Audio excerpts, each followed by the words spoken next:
لم أدري مقدار ما مر من الوقت وأنا فاقد الوعي.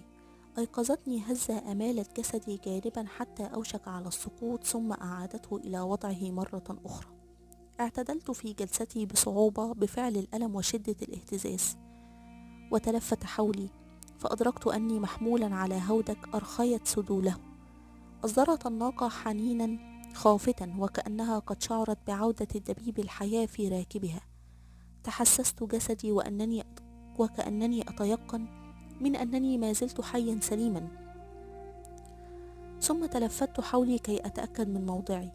أسعدني أن وجدت سرة أغراضي إلى جانبي، وإذا بي وإن بدا أن أحدهم قد عبس بها وأخذ منها خنجري، ولحسن الحظ ترك العابس دواتي وقلمي وأوراقي. أزحت ستار الهودج جهة اليسار مقدار فرجة يسيرة، وتلصصت منها ببصري، فوجدت إلى يسار الناقة فارسا يمتطي فرسا أبيض اللون ويتمنطق بسلاح هو وسط في حجمه بين الخنجر والسيف. أسدلت الستار في بطء حتى لا ألفت إلي نظره، ثم أزحته جهة اليمين، فإذا بي أجد ناقة أخرى تحمل هودجا تجلس فيه فتاة سمراء البشرة دقيقة الأنف والفم. طوت أستار هودجها وجلست تتطلع إلى البيداء في تمعن، وكأنها تتحدث إلى الفراغ من حولها في حديث صامت. أرخيت الستار واستلقيت على ظهري في بطء، وقد آثرت أن أخفي استعدادي لوعي، وحدقت في سقف الهودج وفي رأسي تدور عشرات الأسئلة عن هؤلاء الناس الذين حملوني معهم. مرت سويعات قليلة قبل أن أشعر بالقافلة تتوقف. اعتدلت في جلستي وتشبثت بالرحل، بينما كانت الناقة تنوء بجذعها كي تبرك. علت همهمات الرجال، ومرت بضع دقائق قبل أن يأتي أحدهم إلى راحلتي ويرفع أستار الهودج عنها. اطمأن قلبي لنظرة الشاب غير العدائية. أشار إلي كي أهبط، فحملت سرة أغراضي وقفزت من الهودج. قادني الشاب إلى مقدمة الرحل، حيث كان الرجال يقيمون بتثبيت خيمتين كبيرتين، وكأنما قد قرروا المبيت في ذلك المكان. تحدث الشاب إلى شيخ كبير كان يولينا ظهره، فهمت من كلمات الشاب أنه كان يخبره باستعادتي لوعي.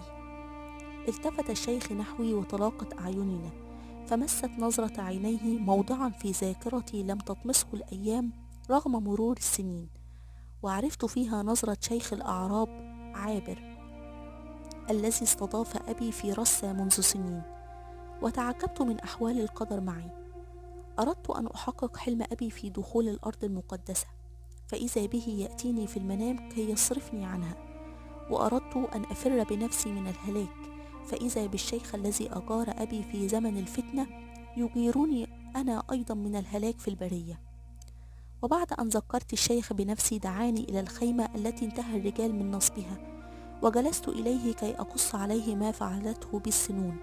وبينما كنت أقص عليه القصص طاف بعقلي الوجه الأسمر الجميل منمق الأنف والفم الذي جاورني في الهودج، فخفق قلبي حين ذكرني بفتاة سمراء كانت بيني وبينها مغامرة في يوم من أيام الصبا اسمها أروى. الورقة 24.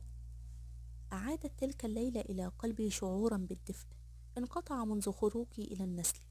تحممت بماء ساخن وارتديت جلبابا عربيا أهدانيه أحد أبناء الشيوخ، ولففت رأسي بعمامة منحتني وقارا ومظهرا يفوق عمري بسنوات. جلس مجموعة من الرجال هم مشايخ القبيلة وكبراؤها ملتفين في حلقة، وقد وضع أمام كل واحد منهم صحن به رغيف من الخبز، وفي المنتصف تقلبت شاة مسبوحا معلقة من ساقيها على عارضة من الخشب فوق جمر مستعر. تطايرت قطرات الدهن المتساقط من جسد الشاة بعد أن مست الجمر الساخن، فملأت الجو بعبق الشواء الذي داعب أنفي لأول مرة منذ سنوات. سال لعابي، وتمنيت لو بادر الطاهي بتوزيع شاته على هذه الحال كي يكف عذاب الجوع. فرغنا من الطعام والشراب، فامتلأت العروق بالدماء والأوصال بالدفء، وقام الرجال الواحد تلو الآخر مستأذنين في الانصراف.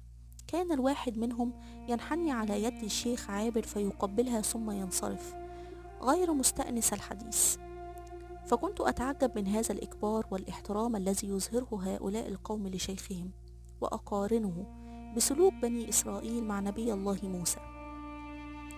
لم يبق في حلقة الرجال سواي وولدي الشيخ عابر ونابت ودومة.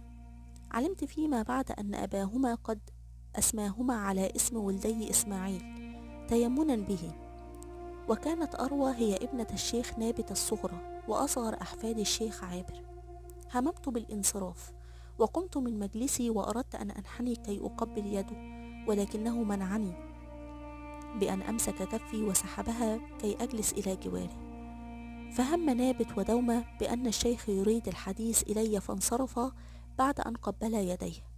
بادرني الشيخ بقوله: ما الذي تنوي فعله يا شمعون؟ قلت: أستأذنك سيدي الشيخ في أن أعود إلى قومي في قادش برنيع. مسح الشيخ لحيته البيضاء الطويلة براحته عدة مرات، وكانت تلك عادة تلازمه عند التفكير، ثم قال: هل تظن أن قومك لا يزالون في قادش برنيع؟ الحق أن كلماته قد فاجأتني، فقلت وقد صاورني القلق بعد الشيء: قد كانت قادش آخر منازلنا بعد أن حكم الرب على بني إسرائيل بالتيه، وما أظن نبي الله موسى يخالف أمر الرب أو يسير بهم قدما إلى الأرض المقدسة. صمت الرجل لحظات وأغمض عينيه برهة، ثم قال متخيرا من الكلام أيسرها: قد مررنا بقادش برنيع منذ عدة أيام ولم نرى أثرا لبني إسرائيل هناك. خفق قلبي وجلا وانتابني شعور بالخوف على أمي وأختي، فقلت ملتمسا الأمل لدى الشيخ: لعل نبي الله قد ارتد بهم إلى عصيون جابر. لم يجب، فتابعت مترجيا: اجعل لي فرسا وسوف أقتفي أثرهم إلى هناك. صمت الشيخ أقصر وطالت فترة صمته، ثم قال: اسمع يا شمعون، قد أتينا من رصة ثم إلى عصيون جابر، ومنها إلى قادش برنيع، وما رأينا موسى وقومه في طريق عودتهم. قلت في تعجب أقرب إلى الاستنكار: أيعقل أن يختفي شعب بأكمله في الصحراء؟ قال غير مكترث من تعجبي: ظني أنهم قد سلكوا طريقا لا نعرفه. ثم قال في صوت خافت وكأنه يريد أن يترفق بي: إن للبرية دروب يتوه بها الأدلة يا شمعون. قلت متعجبا: أيضلون الطريق في الصحراء ونبي الله معهم؟ مسح لحيته مرة أخرى ثم قال في سكون: أليس هذا ما أمر به السيد الرب كما تقول؟ التيه في البرية. التيه؟ لم أشعر بمعنى الكلمة من قبل مثلما شعرت به في تلك اللحظة. حين تركت قادش برنيع كنت أشعر بالخوف والترقب، ولكني كنت على يقين بأني سأعود إليها لأجد أمي وأختي في انتظاري ولو بعد حين. أما وقد علمت بأنهم قد تركوا المحلة إلى مكان في البرية لا أصل إليه، فهذا هو التيه بحق. فليس التيه فقدان الأرض، بل فقدان الأمل في لقاء الأهل والأحبة. رأى الشيخ الكآبة والحزن على وجهي فقال: اسمع يا شمعون، يعلم الله أنني قد أحببت أباك، ورأيت فيه نقاء القلب وصدق النية، وأنه كان عندي بمنزلة الولد، وأنت عندي بمنزلة الحفيد. فإن شئت يا بني أن ترافقنا في رحلتنا فمرحبا بك، فقد عزمنا السير إلى أرض إيدوم ثم إلى وادي بكة. فغرت فاهي دهشة وأنا أقول: وادي بكة؟ قال الرجل في هدوء: نعم، قد خرجنا لزيارة بيت أبينا إبرام في بكة. قلت: ومتى العودة؟ قال غير مؤكد: هذا ينقضي العام قبل أن نعود، فلنا تجارة نقاضيها مع أهل الجنوب، ثم نعود بعدها إلى منزلنا في رصة في برية سين. طافت على شفتي ابتسامة بائسة عبرت عما يجيش في نفسي من بؤس.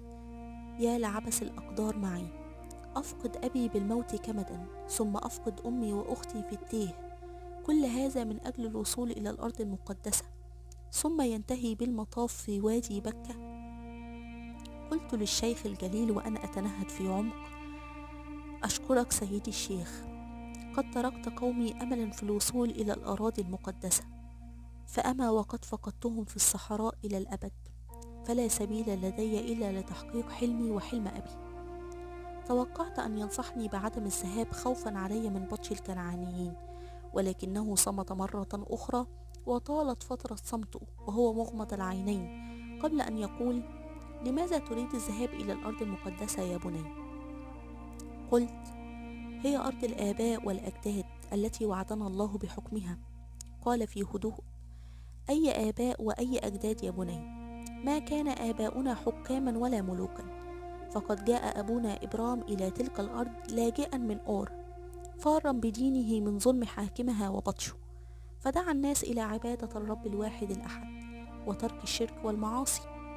سلام ربي عليه في كل زمان ومكان. قام وحده بما لم تقم به الأمة من الناس. كان ينثر بذور دعوته في كل أرض جرداء تطأها قدمه، لعلها تثمر في يوم من الأيام. ظل مهاجرا بدعوته من بابل إلى كنعان، ثم إلى مصر، ثم إلى صحراء فاران، فما ترك أرضا من الفرات إلى النيل إلا ودعا الناس فيها إلى عبادة الرب.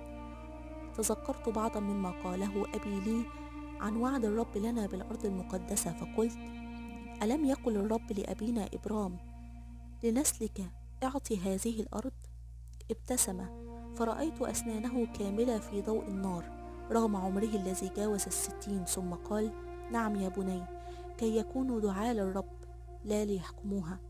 ولقد صدق الله وعده، فانتشر نسل أبينا إبرام من الفرات إلى النيل. انظر إلى بني إسماعيل، وقد نموا وكثروا وتشعبت بطونهم في صحراء فاران وتهامة، يدعون الناس إلى عبادة الله الواحد الأحد. انظر إلى أبناء عيسى ابن إسحاق في مئواب وإيدوم، يدعون الناس بدعوة أبيهم إبرام حتى وصلوا بها إلى ضفاف الفرات. انظر إلى يوسف ابن يعقوب، وقد صار عزيزا لمصر، يدعو الناس إلى عبادة الله ويصل بها إلى ضفاف النيل. أليس هذا كله تحقيقا للوعد؟ تعجبت من سعة علمه وسلامة منطقه، فتابع وقد بان على وجهه الأسف: لولا قومك يا شمعون لتحقق وعد الرب كاملا لأبينا إبرام. أرادوا اللبن والعسل، وغرتهم أطماع الدنيا والرغبة في المسلك ونسوا العهد. ووالله لو وجد الرب في قلوبهم خيرا لفتحها لهم كي يسكنوها، ولكن حق عليهم التيه حتى تطهر قلوبهم. شعرت بألم من كلماته بدا أثره على وجهي، فربط على كتفي في عطف كي يزيل ذلك الأثر، وقال: ما كان لموسى أن ينقض شريعة أبيه إبرام يا شمعون، وما أظن أن دعوة موسى دعوة إلى ملك أو حكم، وإنما دعوة لإقامة الدين الحنيف. تعجبت من كلماته فرددتها مرة أخرى: الدين الحنيف؟ قال: نعم.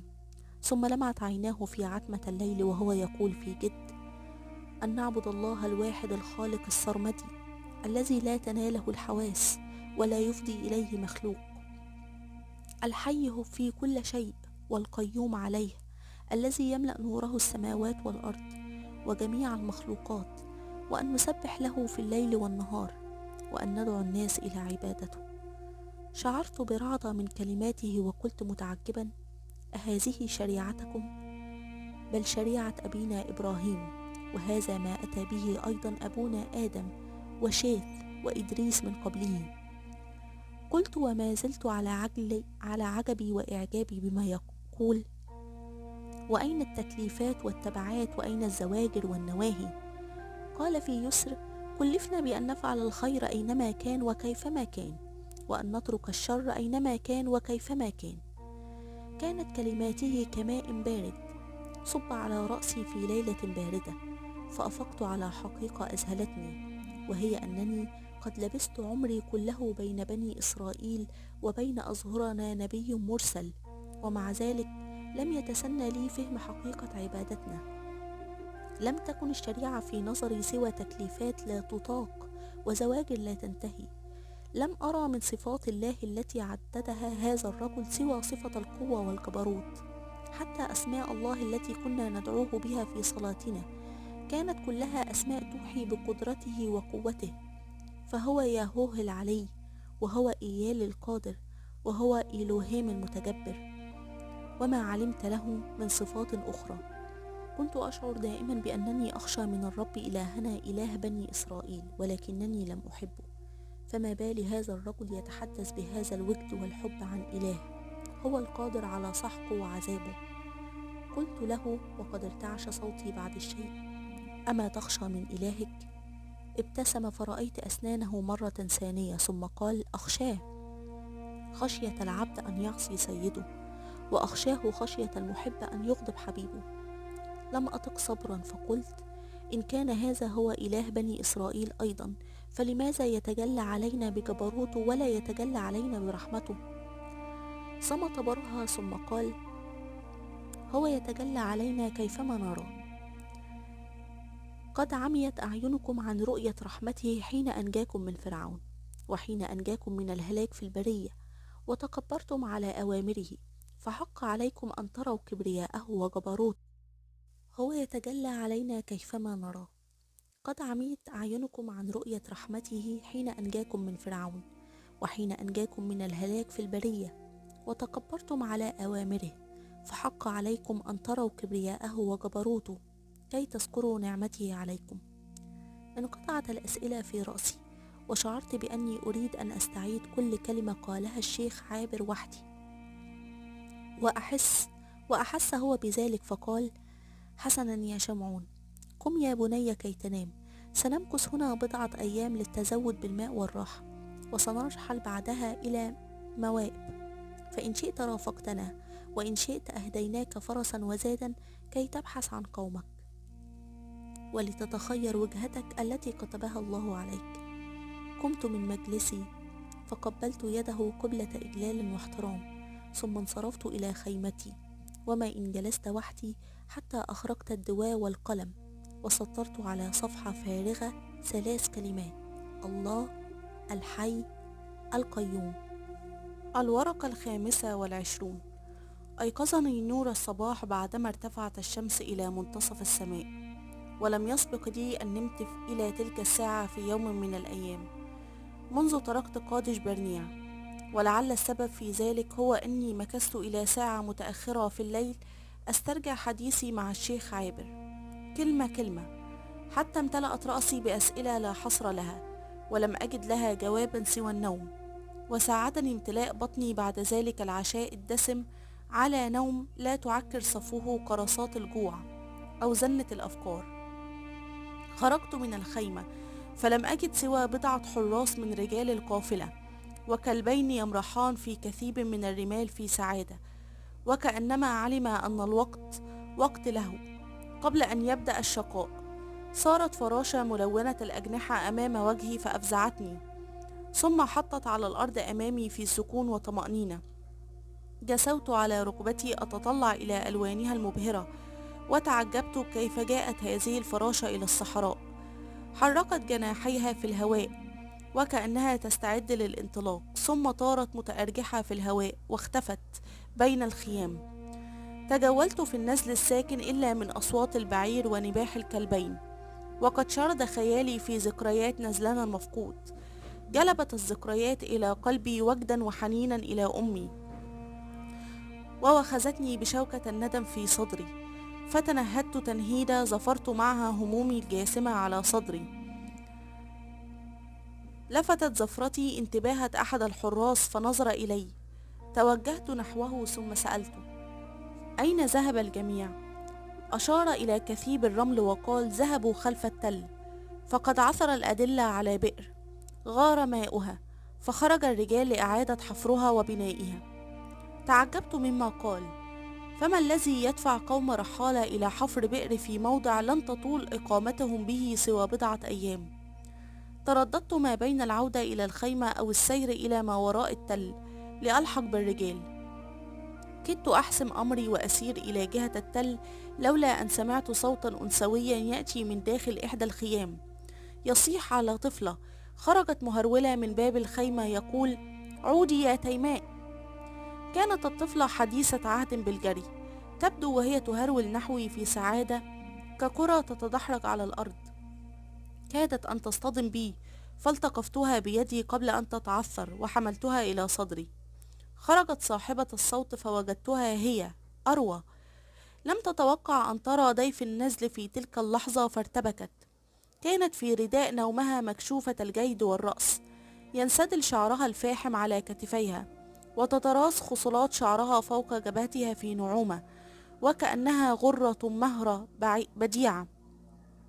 خشع بصرها خجلا حينما اصطدم بنظراتي، وتخضبت وجنتاها بحمرة زادتها ملاحة. مدت يدها كي تلتقط الطفلة فناولتها إياها. تلامست الأنامل فقطعت شرارة لهب. شعرت حرارتها في يدي، وهمست بكلمة شكرا، فأجج صوتها زياك اللهيب. دخلت خيمتها، فوقفت وحدي يائسا للحظات. لماذا لم أتكلم؟ لماذا لم أسألها كيف حالك، أو هل أنت أروى؟ كيف أذهلني حضورها حتى عن الرد عن شكرها بكلمة عفوا. انتزعت أقدامي من موضعها وصرت في اتجاه التل. درت حول كثيب الرمال فرأيت ظلال الرجال تمتد على رمال الصحراء، وهم ملتفين حول البئر، وتتعالى صيحاتهم في همة. على مقربة منهم جلس الشيخ عابر على صخرة مسطحة، وتحت قدميه جلس ولده الأكبر نابت. لم تمض لحظات حتى هلل الرجال وكبروا حينما اندفع الماء من البئر، وأخذ بعضهم في دعم جدران البئر بالحجارة حتى لا يغور الماء في الرمال. ابتسم الشيخ عابر لمرآي وقال: ظهر الماء بمقدمك. قبلت يديه وجلست على الأرض إلى جوار الشيخ نابت.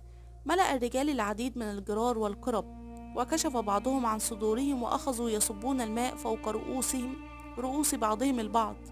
سألته: لما البئر إن كنتم راحلين؟ قال باسما: للماء وللطهارة شأن عظيم في ديننا يا بني، جعل الله به كل شيء حي، نتطهر به في يوم مولدنا وفي يوم اختتاننا، كما نتطهر به عند كل صلاة. ثم تركني وقام فاغتسل هو الآخر، ثم وقفوا جميعا للصلاة. والحقيقة أنني لم أشعر برغبة في أن أشاركهم ما يفعلون، ولم يطلب مني الشيخ ذلك، فاكتفيت بالجلوس على الصخرة أرقبهم وهم يتلون التسابيح والصلوات. وكان أكثر ما يبتهلون ويستفتحون به صلاتهم هو اسم الله الحي. عجيب هذا الاسم الذي ينادون به الرب، والذي لم أسمعه في شريعتنا من قبل. لماذا يصفونه بما هو معلوم عنه ولا حاجة لإثباته؟ فرغوا من الصلاة، فحمل الرجال الجرار والكرب وشاركتهم حملها، ثم عدنا إلى النزل. استقبلتنا النساء والجواري لتناول الجرار ووضعها في الخيام، فرأيتها مرة أخرى، ولكنها لم تكن مفاجأة لي كسابقتها، فقد كانت عيني تبحث عنها من بين النساء. وحين التقى ناظرانا أحسست أنها كانت تبحث عني أنا أيضا. في هذه المرة أمعنت النظر إليها أكثر. حملت عن أبيها الشيخ نابت قربة الماء، ثم اصطدرت بها إلى خيمتها. عادت مرة أخرى واتجهت نحوي، ودون أن تنظر إلي مدت يدها كي تحمل عني القربة. ناولتها إياها فعادت بها إلى الخيمة، وقلبي يخفق اضطرابا. لا شك أن الفتاة التي رأيتها في تلك اللحظة لم تعد هي الطفلة أروى التي عرفتها منذ سنوات.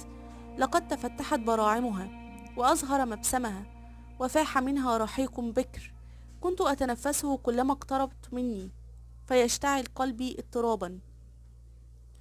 وحين رأيت الطفلة التي كانت تهرول خلفها في الصباح تلقم ثديي إحدى النساء، شعرت بالراحة، وكأنما أسعدتني فكرة أنها ليست ابنتها. استقر الرجال داخل الخيام، فخلت ساحة النزل إلا من الحراس مرة أخرى. علمت فيما بعد أنها ساعة القيلولة التي يأوون فيها إلى فراشهم، وهي عادة قد ألفوها حتى تساعدهم على السهر مساء في جلسات السمر. دخلت خيمتي فوجدت صحنا به رغيف خبز وقطعة من الجبن، هكذا كان غداؤهم. أما العشاء فكان دائما ما يكون لحما أو ثريدا. قضيت تلك الساعة في تدوين ما مر بي خلال الأيام السابقة، وقلبي معلق بين أمرين: هل أغادر هؤلاء القوم عند رحيلهم وأبدأ رحلتي وحدي حتى أجد قومي، أم أظل معهم حتى يقضي الرب أمرا كان مفعولا؟ عند الزوال استيقظ الناس من قيلولتهم، وخرجوا من خيامهم، يتقطر الماء من مرافقهم وجباههم. وقفوا فرادى على مسافات متباعدة مستقبلين الشمال، يتلون بعض التسابيح مثلما فعلوا في الصباح. لا يتقدمهم كاهن ولا يشعلون بخورا ولا زيتا، فقط يقفون في خشوع متأطئي الرؤوس حفاة الأقدام. يرفع الواحد منهم كفيه أمام وجهه ويمجد خالقه في خفوت. استوقفتني المفارقة بين صلاتهم البسيطة المتكررة الأشبه بالدعاء وصلاتنا التي تقام في قداس يحضره جميع من في النزل، تفوح منه رائحة البخور وينتهي بقربان يقدم على مذبح الرب. تردد في عقلي سؤال: إذا كان ربنا وربهم إلها واحد، فلماذا أمر كل فريق منا بالاتصال به من طريق مختلف؟ فرغوا من صلاتهم أو دعائهم، ثم بدأ شباب القبيلة بتجهيز ساحة إلى جوار النزل. استغرق إعدادها عدة ساعات حتى أوشكت الشمس على المغيب. مكثت أراقبهم وهم يقومون بعملهم في مهارة، وكأنهم قد مارسوه من قبل عشرات المرات. مهدوا أرض الساحة بالفؤوس ورسموا لها حدود بقطع من الحجارة، ثم أقاموا عريشا في مواجهتها. صنعوا لها سقفا من جريد النخل والكتان. قال لي الشيخ نابت حين رآني أنظر إليهم وهم يعملون في جد: هم يعدون الساحة للثمر. ثم ضحك قائلا: تلك حياة البدوي، رعي وجد في الصباح وثمر في المساء. وجدتني أقول في جد لا يلائم نبرة حديثه المازح: عشت حياتي كلها في الصحراء ولم أعرف من حياة البدو سوى قسوة الصحراء. قال: وما لكم وحياة البدو يا فتى؟ قد عاش بنو يعقوب مئات السنين في كنف أهل مصر، يرتوون بنيلها ويستظلون بأشجارها حتى سكنت قلوبهم. استوقفني تعبيره فرددته مستوضحا: سكنت قلوبهم؟ أومأ برأسه وقال: نعم، اطمأنوا إلى النعيم وألفوه. ثم استطرد موضحا: أتدري يا بني إن الحياة في الصحراء هي الفطرة، فالأصل في الحياة هي الحركة والتنقل من مكان إلى مكان. وحينما يكثر الماء من الترحال لا يتعلق قلبه بشيء، ويدرك أن الحياة في ذاتها رحلة تنتهي لتبدأ رحلة أخرى في مكان آخر. أما السكون هو أصل الموت، ولا ينبغي للمرأة أن يسكن إلا للراحة بين رحلتين. أدركت المغزى من كلامه فقلت: إذن فقد ماتت قلوب بني إسرائيل بسكونها في بر مصر، وحق عليها أن تعود لفطرتها في الصحراء. وافق على كلامي بنظرة عينيه، فسألته في مرارة: ولهذا كتب الرب عليهم التيه؟ لم يجب، ولعله خشى أن يحزنني، فقلت معارضا: الأمر بعيد يا سيدي، فشتان بين العيش في الصحراء والتيه في الصحراء. أتدري ما التيه يا شيخ نابت؟ إن الحياة على أمل كاذب، أن تشعر بأنك كلما اقتربت ابتعدت، وكلما دنوت بنوت، أن يحدوك الأمل ثم تتجرع خيبته مرات ومرات. ذاك هو التيه، وتلك هي مرارته يا شيخ نابت. ربط على كتفي وقال: أشعر بحزنك يا غلام، ولكن لا تحزن، فإن قدر الله كله خير، ولعل الله يكتب لك لقاء الأهل في يوم من الأيام. ثم قال مشجعا: هيا يا شمعون، اذهب وتهيأ للمساء، فقد آن وقت السمر، ولعل الليلة تنسيك بعض ما بر بك من أحزان. والحق أن حديث الشيخ نابت رغم مرارتي قد جعلني أشعر نحوه بمشاعر ود ذكرتني بمشاعري نحو أبي.